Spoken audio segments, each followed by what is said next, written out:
나보다 높은 사람이 화를 막 낼 때 우리는 그 순간을 피하고 보자 라고 생각합니다. 바짝 엎드려 있죠. 그런데 지나고 나면 그 사람이 분노한 것에 대해서 내가 분노하는 감정이 일어납니다. 왜 그렇게 감정적으로 나왔고 또 나에게 공개적으로 큰 창피를 주었는가 라고 생각하면 화가 나는 것이죠.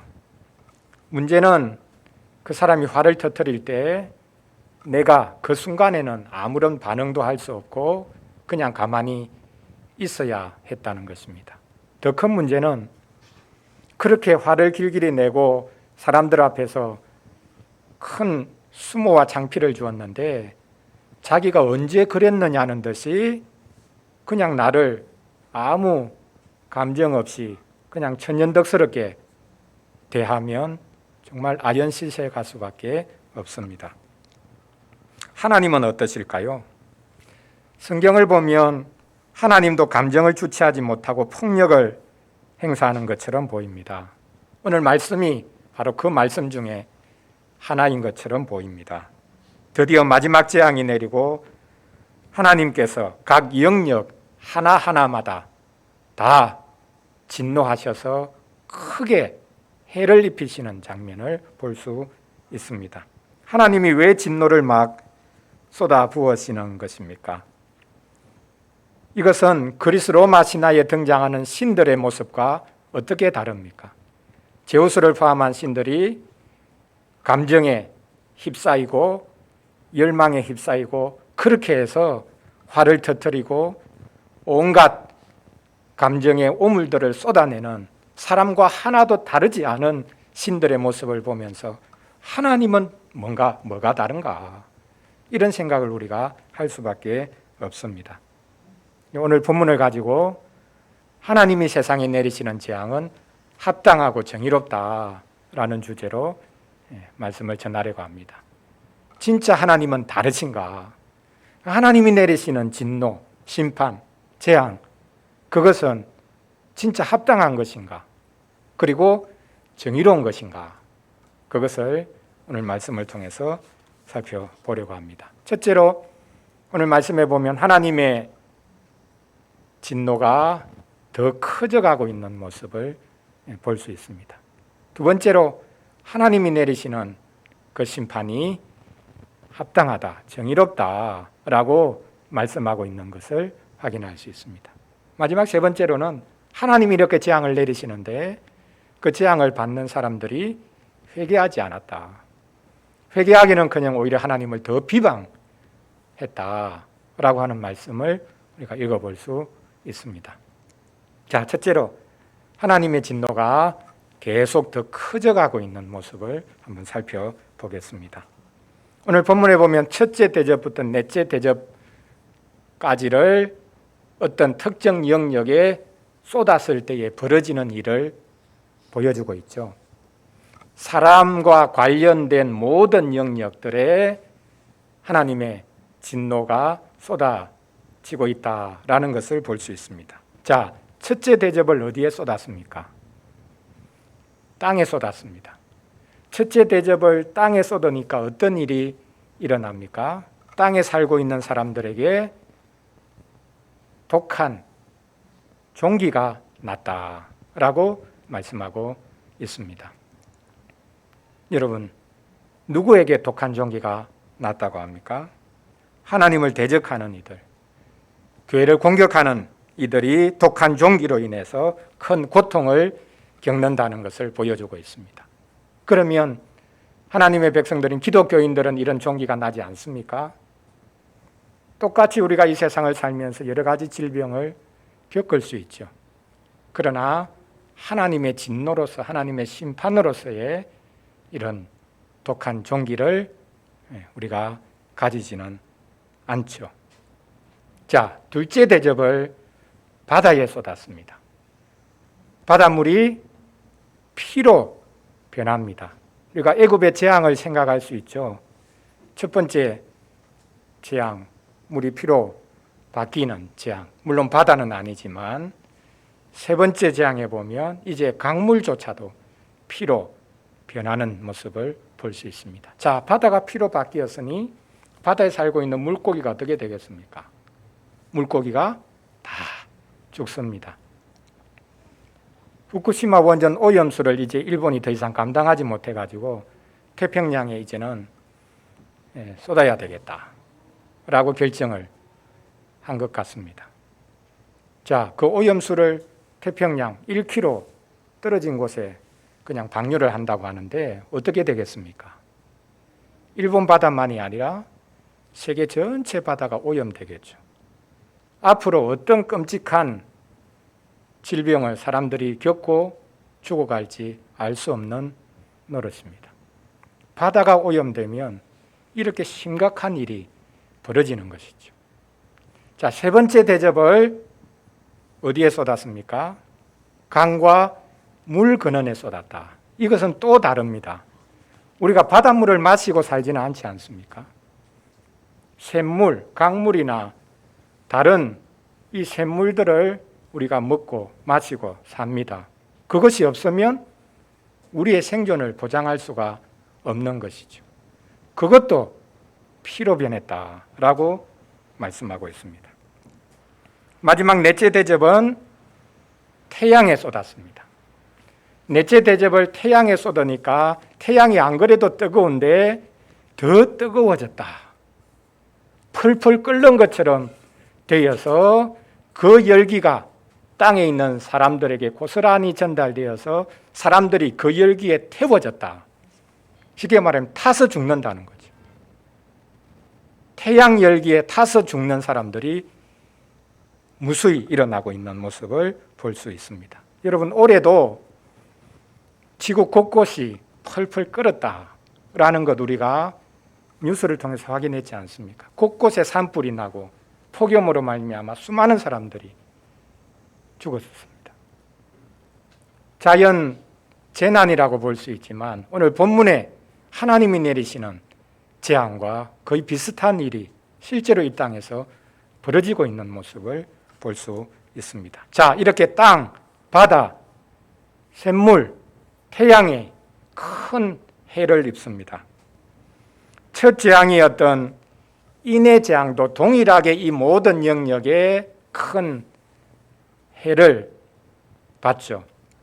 두 번째 재난의 그리고 재앙의 순환이었던 나팔 재앙도 동일한 영역에 큰 해가 임합니다. 마지막 대접 재앙도 동일하죠. 그렇게 보면 이 대접 재앙이 새로운 재앙인 것은 아닙니다. 어떤 특별히 새로운 일이 일어나고 있는 것은 아닙니다. 동일한 일이 반복해서 지금 일어나고 있다는 것을 보여주고 있습니다. 그러면 차이는 뭡니까? 얼마나 크게 그 해당 영역이 해를 입느냐라는 것이 차이가 납니다. 자, 첫 번째 재앙이었던 인해 재앙은 각 영역에 4분의 1이 해를 입습니다. 그리고 두 번째 재앙인 나팔 재앙일 때는 그것이 더 강화가 돼서 3분의 1이 재앙을 받아서 큰 해를 입습니다. 자, 이제 마지막 대접 재앙입니다. 자, 대접 재앙은 얼마만큼의 해를 입는 일이 일어날까요? 전적인 것입니다. 모든 영역에 재앙이 임하고 그 영역마다 전적인 재앙, 총체적인 재난, 모든 재앙이 그 영역에 임합니다. 무엇을 말하고 있습니까? 하나님의 진노와 재앙이, 심판이 점점 커져가고 있다라는 것을 보여주고 있습니다. 여러분, 우리가 인간적으로 생각해 보아도 앞으로는 이 세상은 더 발전할 것이지만 더 끔찍한 일을 우리가 겪을 수 있습니다. 코로나보다 더 심한 것이 올 수 있죠. 그래서 다들 그거는 기후위기일 거다라고 생각합니다. 지금까지 인류가 겪었던 것과 비교할 수 없는 끔찍한 일을 앞으로 우리가 겪게 될 수 있다. 그것을 다들 경고하고 있습니다. 하나님의 재앙이 하나님의 진노가, 하나님의 심판이 점점 더 커져가고 있다라는 것입니다. 하나님의 심판을 피할 수 있는 곳이 없다는 것이죠. 이제는 예외인 곳이 없습니다. 피할 곳이 없습니다. 지구촌이라는 말이 사실 그대로입니다. 지구가 하나의 촌이 되어서 이제는 더 이상 어느 특정한 곳에서 살게 되면 더 잘 살 수 있고 더 행복하게 살 수 있고 생존을 더 잘 보장받을 수 있는 그런 곳은 이제 없어진 것입니다. 코로나를 통해서 우리가 더더욱 느끼는 것이지 않습니까? 그러나 아이러니하지만 코로나는 우리 사회를 더 양극화시켰습니다. 1위 기업과 2위 기업의 격차는 앞으로 가면 갈수록 더 커져갈 것입니다. 소위 말해서 앞으로 우리 사회는 승자 독식 사회가 됩니다. 속된 말로요, 죄송한 표현이지만 한 놈만 살아남습니다. 기업 하나만 살아남습니다. 나머지는 다 무너지고 없어질 가능성이 많습니다. 자, 그러면 다른 모든 사람을 짓밟고 자기 혼자 살아남았습니다. 다른 모든 기업들을 짓밟고 혼자 살아남았습니다. 혼자 살아남은 그것이 얼마나 오래 가겠습니까? 결국 다른 존재가 없이는 자기가 살아갈 수가 없는 것이죠. 우리가 이 코로나 시기를 통해서 더더욱 우리가 깨달아야 합니다. 다른 사람이 살아야 나도 살 수 있다. 다른 사람을 내가 살려주어야 나도 함께 살아날 수 있다. 이것을 우리가 알아야 됩니다. 이것을 알지 못하면 얼마나 코로나가 우리에게 가져다 주었던 그 큰 피해가 아무 소용이 없는 결과가 되는 것입니다. 하나님의 진노와 재앙이 전 영역에 미칠 때 우리는 자신만 살아남으려고 해서는 안 됩니다. 하나님을 의지하면서 함께 살아남을 길을 우리가 찾아야 될 것입니다. 자, 첫째로 하나님의 진노가 계속 커져간다라는 것을 오늘 이 말씀을 통해서 확인할 수 있고요. 자, 그러면 이제 두 번째로 하나님이 이제 심판하시는데 그 심판이 과연 합당한 것이냐, 옳은 것이냐, 정의로운 것이냐, 그것을 살펴보겠습니다. 자, 첫째 대접이 땅에 쏟아졌을 때 장면을 한번 보십시오. 누구에게 악하고 독한 종기가 났다고 했습니까? 짐승의 표를 받은 사람들, 그리고 짐승의 우상에게 경배한 사람들에게 종기가 났다라고 말씀하고 있습니다. 왜 짐승을 강조하고 있습니까? 마귀가 짐승을 이 세상에 내보내어서 그를 따르게 하죠. 짐승이 강조되는 이유가 있습니다. 짐승과 같은 힘을 부려서 사람들에게도 그 힘을 따르도록 요구하죠. 내가 힘 줄게, 내가 권력 줄게, 내가 잘되게 해줄게. 이것 가지고 사람들을 끌어갑니다. 그런데 계속해서 요한계시록에서 짐승과 다른 존재를 언급하고 있는데, 물론 처음에는 짐승처럼 보이죠. 누구를 언급합니까? 어린 양을 언급합니다.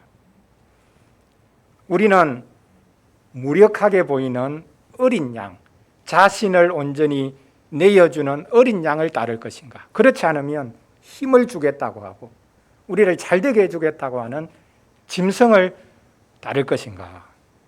그 사이에서 결정해야 된다는 것을 보여주고 있습니다.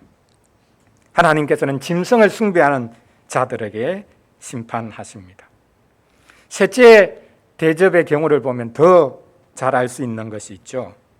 사람들이 늘 마셔야 하는 물 근원이 피로 변합니다. 왜 사람들이 마셔야 되는 물을 피로 바꾸십니까? 물을 차지한 천사가 소리칩니다. 전에도 계셨고 지금도 계신 거룩하신 이여 이렇게 심판하시니 의로우시도다. 전에도 계셨고 지금도 계신 거룩하신 하나님이여 이렇게 심판하시는 것이 옳습니다. 라고 말합니다. 자, 여기 원래 원어에는 지금 계신 분, 그리고 전에도 계셨던 분, 이게 이제 순서인데요. 전에 계셨다. 그게 사실은 크게 중요한 게 아니죠. 지금 계신 분, 지금 우리가 또 어떤 일을 겪느냐, 그게 중요하죠. 전에 계셨던 분이 동일하게 지금 계시기 때문에 그분이 하는 일은 옳다는 것입니다. 처음부터 그분이 하신 일은 옳았다. 변함이 없는 분이니까. 시간에 의해서 변하지 않는 분이기 때문에, 영원하신 분이기 때문에, 예전에도 계셨고 지금도 계시고 앞으로도 계시는 분, 그러니까 그분은 언제나 하시는 일이 옳았다. 지금 하시는 일도 옳다라고 소리를 치고 있는 것입니다. 그렇습니다. 하나님은 이랬다 저랬다 하는 분이 아닙니다. 하나님은 변함없는 분입니다. 하나님은 처음부터 의롭게 심판하시는 분이었습니다. 지금도 마찬가지입니다. 그게 뚜렷하게 드러나지 않을 뿐입니다. 오래 기다리시기도 하십니다. 하나님이 인내하십니다. 마지막 날까지 마찬가지일 것입니다. 그러므로 우리는 요행을 바라서는 안 됩니다. 하나님은 변함이 없는 분이다. 그 변함이 없는 하나님이시기 때문에 어느 시대에나 동일하게 행하시죠. 혹 하나님이 지금은 나를 좀 봐주겠지, 이런 상황은 예외로 생각해 주시겠지, 그런 것이 없습니다. 하나님은 예전에도 계셨고 지금도 계신 분이기 때문에 그분이 하시는 일은 변함이 없고 그분이 하시는 심판은 옳고, 그래서 우리는 그분을 신뢰할 수 있다라고 이런 말씀하고 있습니다. 샘물이 피로 변했기 때문에 사람들이 어쩔 수 없이 피를 마시게 되죠. 그래서 물을 차지한 천사가 다시 한 번 더 말하고 있습니다. 왜 하나님이 하시는 일이 옳다고, 물을 피로 바꾸시고 그래서 사람들이 피를 마시게 된 것이 옳다고 말하는지 부연해서 설명하고 있습니다. 그들이 성도들과 선지자들의 피를 흘렸으므로 그들에게 피를 마시게 하신 것이 합당하니이다. 성도들과 선지자들의 피를 흘렸기 때문에, 그들의 피를 요구했기 때문에 하나님께서도 동일하게 그들의 피를 요구하신다. 피를 흘렸으니 피를 마셔야 된다. 피에는 피로 하나님이 갚으신다라는 것을 말씀하고 있습니다. 우리가 아담과 하와의 첫 아들 가인의 경우를 통해서 이 사실을 잘 알 수 있죠. 가인과 아벨이 제사를 했는데 하나님께서 아벨의 제사는 받고 가인의 제사는 받지 않으시죠. 가인이 얼굴이 푸르락불거락 막 하니까 하나님께서 너 감정 다스려야 돼. 죄가 너 문 앞에 엎드려 있는데 너 죄를 다스려야 돼. 그런데 가인은 하나님의 그 말씀을 무시하죠. 그래서 동생을 쳐 죽입니다. 하나님께서 오셔서 네 동생 어디 있냐? 제가 동생 지키는 자입니까? 제가 동생 뭐 쫄쫄 따라다니면서 뭐 지켜야 됩니까? 회개할 수 있는 기회가 있었음에도 불구하고 그렇게 뻔뻔하게 나오죠. 하나님께서 말씀하십니다. 너 동생의 피가 땅에서부터 나에게 호소한다. 이제 너는 유리방황하는 자가 될 거다. 그러니까 가인이 겁을 내죠. 아, 내가 동생의 피를 흘렸으니까 다른 사람이 나를 오히려 죽이겠구나. 그래서 하나님 겁납니다. 좀 저를 보호해 주십시오. 그래서 하나님께서 그에게 표를 주셨다는데 그 표가 뭔지는 모릅니다. 그래서 유리방황하는 자가 되지만 사람들이 그를 죽이지 않게 하시죠. 하나님께서 이렇게까지 긍휼을 베풀어 주십니다. 그런데 가인은 한 곳에 정착해서 성을 쌓고 그 안에 들어가서 자기만의 세계를 만들어가죠. 세상 문화를 만들어갑니다. 여전히 회개하지 않았던 것을 볼 수 있습니다. 하나님께서는 피에는 피로 갚도록 하십니다. 하나님께서 기회를 주실 때 돌이켜야 한다라는 것을 우리가 알 수 있습니다. 자, 이번에는 물을 다스리는 천사가 아니라 제단이 큰 소리를 쳤다라고 말씀을 하고 있습니다. 자, 셋째 대접을 쏟았을 때에 일어난 일을 보고 물을 다스리는 천사가 하나님 하시는 일은 합당합니다. 잘하셨습니다. 이렇게 말을 하고, 그 다음에 제단도 같이 이제 거드는 말을 합니다. 여러분, 제단이 말을 할 수 있습니까? 번제단, 하나님께 제사 드리는 그 제단이 말을 할 수 있습니까? 없죠. 사람도 아닌데, 생물도 아닌데 제단이 무슨 말을 합니까? 그런데 제단을 의인화해서 그 제단이 지금 말을 하고 있는 것처럼 표현을 합니다. 제단이 무엇이라고 말합니까? 여기 7절에서 말씀하죠. 그러하다. 이 말은 그렇습니다. 옳습니다. 주 하나님 곧 전능하신 이시여 심판하시는 것이 참되시고 의롭습니다. 다시 한 번 더 하나님이 하시는 일이 옳다고 외칩니다. 바로 이것이 우리가 이전에 살펴보았던 15장에서 바닷가에서 부르는 노래 속에서도 나왔죠. 하나님이 하시는 일은 옳습니다. 하나님이 하시는 심판은 옳습니다. 지금 당장 제가 볼 때는 이해가 안 되지만 하나님이 하시는 일은 다 옳습니다. 지금 여기서도 제단이 하나님이 내리시는 심판이 옳습니다 라고 말하고 있는 것을 볼 수 있습니다. 그렇습니다. 하나님이 진노하시는 것은 그냥 감정에 휘말려서 그냥 막 쏟아내시는 진노가 아닙니다. 하나님은 정의롭게 진노하시고 심판하십니다.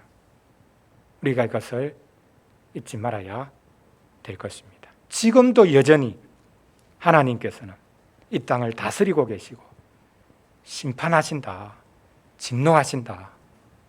지금 당장은 우리가 눈에 뚜렷하게 잘 확인하고 볼 수 없는 부분이라고 할지라도 분명히 하나님께서는 일하고 계시는 분이다. 그것을 우리가 이 말씀을 통해서 확인할 수 있습니다. 자, 마지막 세 번째로, 자, 하나님이 재앙을 내리셨는데 사람들이 어떻게 반응합니까? 회개하지 않았다라고 말씀합니다. 하나님이 극심한 진노를 발하시는데 마지막 재앙을 내리셨는데 마지막 재앙이니까 하나님께서 무자비하게 보복하셨다라고 생각하기 쉬운데요. 사실 하나님께서는 이 마지막 재앙을 통해서도 회개할 기회를 주시는 것입니다. 제단이 소리쳤다고 하죠.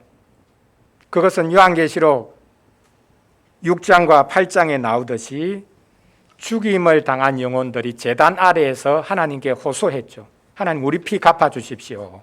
아벨의 피가 호소했듯이 제단 아래에서 죽은 영혼들이, 주님을 믿다가 죽은 영혼들이 우리 피를 갚아주십시오. 그렇게 소리쳤습니다. 그 탄원과 탄식을 들으시고 지금 하나님께서 이 재앙을 내리신다라는 것을 우리가 다시 한 번 더 확인할 수 있습니다. 하나님께서 자기 백성의 기도를 들으시고 자기 백성들의 탄원과 그 고통을 들으시고 이 땅에서 진노를 내리고 계신 것입니다. 하나님은 스스로 계신 분입니다.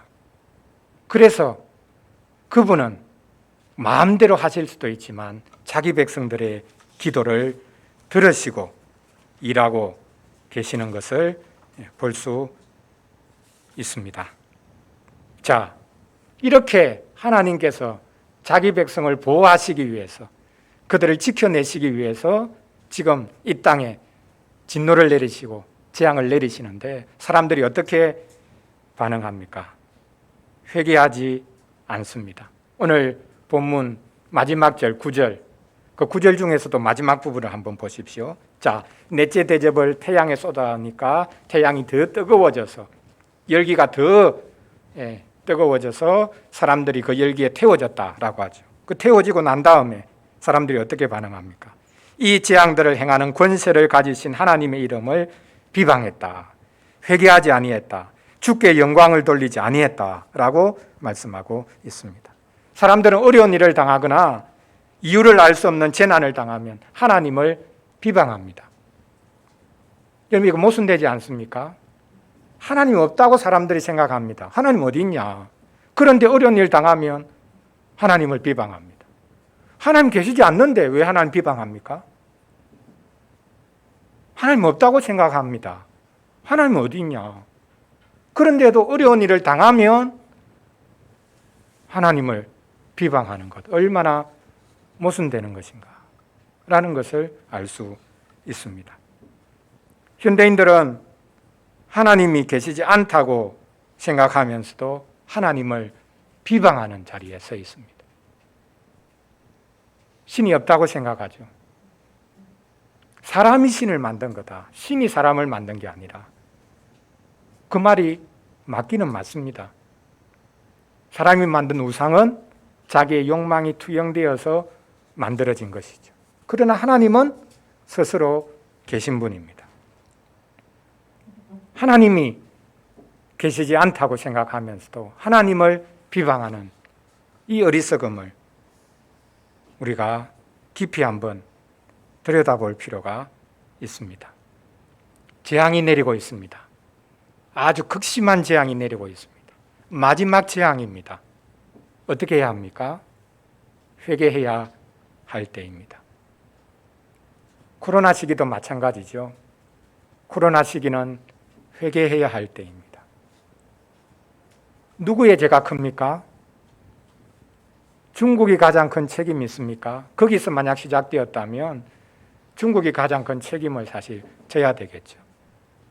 그러나 코로나는 우리가 스스로 불러들인 것이기도 하고 어떤 특정 지역 사람들의 죄를 하나님이 심판하신 것이라기보다는 우리 인류 전체를 향한 하나님의 심판이라고 말을 할 수 있습니다. 굳이 경중을 따진다면 교회의 죄가 더 크죠. 세상이 죄 짓는 것은 당연합니다.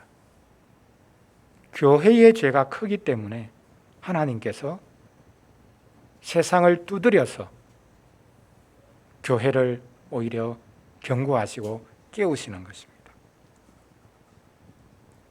오늘 말씀에 나와 있듯이 하나님께서 주님의 교회와 주님의 백성의 탄식과 탄원을 들으시고 진노하시고 재앙을 내리시는 것이 있습니다. 하나님께서 원수를 친히 갚으시기 위해서 재앙을 내리시는 것이 있습니다. 그러나 우리는 함께 회개해야 합니다. 우리가 세상을 악하게 만들었을 수 있습니다. 우리가 먼저 하나님을 우습게 생각했기 때문에 세상이 하나님을 우습게 생각할 수 있는 것이죠. 우리 때문에 세상이 하나님을 우습게 생각한다면 그들에게 내리는 재앙은 하나님의 신은혜 주심, 갚아주심만은 아니죠. 우리에게 경고하시는 것입니다. 하나님은 세상에 재앙을 내리면서 세상 속에 있는 교회에게 경고를 바라십니다. 과연 우리가 짐승을 따르고 있는지, 그렇지 않으면 어린 양을 따르고 있는지 우리를 돌아보라고 말씀하고 계십니다. 우리가 어린 양을 따르지 않으면 세상이 섬기는 짐승과 그 짐승을 섬기는 이들과 마찬가지로 똑같이 멸망하게 될 것입니다. 하나님께서 재앙을 내리시는데 회개하지 않는 것, 이것이야말로 가장 큰 불행이라고 할 것입니다.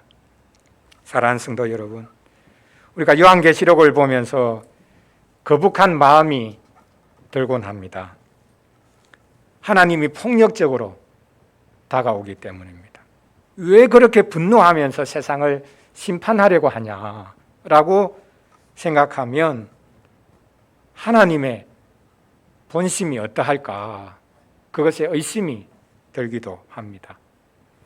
여러분, 요한계시록을 보면 하나님이 이슬람 근본주의자들인 IS와 같다, 이렇게 생각할 수도 있습니다.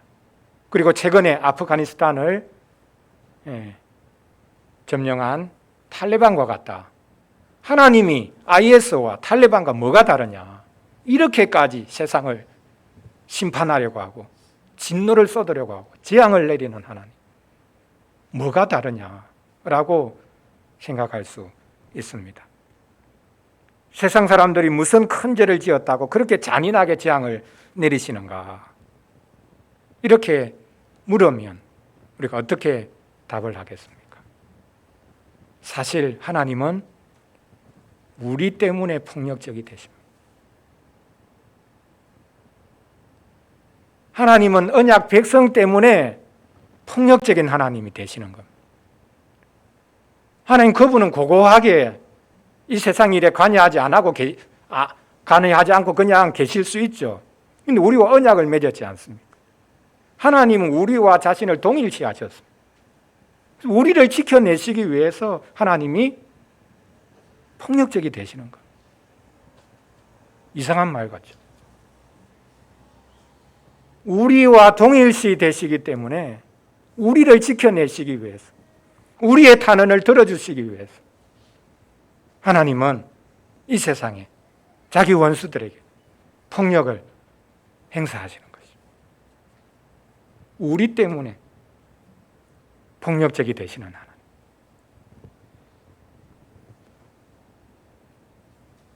우리가 하나님께서 이렇게 진노하시는 것을 제대로 이해하지 못하면 아직까지 하나님의 마음이 어떤 것인지, 또한 우리가 진정으로 하나님의 백성인지를 다시 한 번 더 생각해 볼 필요가 있습니다. 우리가 회개하지 않으면 어떻게 세상을 보고 회개하라고 할 수 있겠습니까? 우리가 피 흘리기를 꺼려 하는데 어떻게 피를 갚아달라고 말을 할 수 있겠습니까? 우리는 하나님이 내리시는 재앙에 대해서도 그분이 하시는 일은 옳다고 그분께 영광 돌릴 수 있어야 할 것입니다. 우리는 하나님의 사랑을 믿지만 하나님의 진노에 대해서도 하나님을 찬양해야 합니다.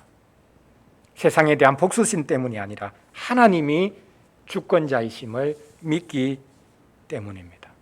그러므로 우리도 마찬가지지만 세상도 하나님을 우습게 생각해서는 안 됩니다. 그분은 주권자시고 그분은 정의롭게 일하시는 분입니다. 이것을 믿고 우리가 나아가야 되겠습니다. 기도하겠습니다. 하나님 아버지, 사람은 자기 기분이나 유익을 따지면서 분노합니다. 하나님의 진노는 이와 달리 합당하고 정의롭다고 말씀하셨습니다. 하나님은 자기 백성의 탄원에 응답하셔서 이 세상에 진노하시고 재앙을 내리신다고 하셨습니다. 세상 사람들이 아무리 잘 살아도 마귀를 따른다면, 짐승을 따른다면 그 마귀와 짐승을 닮아갈 수밖에 없고 하나님의 심판을 피할 수 없습니다. 하나님이 모든 영역에 재앙을 내리시고 그 재앙이 강화되고 있습니다. 그럼에도 그 재앙은 정의롭다고 말씀하십니다. 이 세상이 가면 갈수록 더 악해지고 있기 때문입니다. 하나님을 대적하고 조롱하는 것이 더 심해지고 있기 때문입니다. 사람들의 마음이 완악해지지 않고 회개하기를 구합니다. 저희들이 회개하는 것을 보면서 이 세상이 함께 회개하게 해 주시기를 바랍니다. 우리는 하나님의 진노, 하나님의 재앙에 대해서도 하나님께 영광 돌리게 하여 주시옵소서. 하나님의 진노를 우리 대신 받으시고 하나님이 하시는 모든 것을 기쁨으로 받으신 우리 주 예수 그리스도 이름으로 기도합니다. 아멘.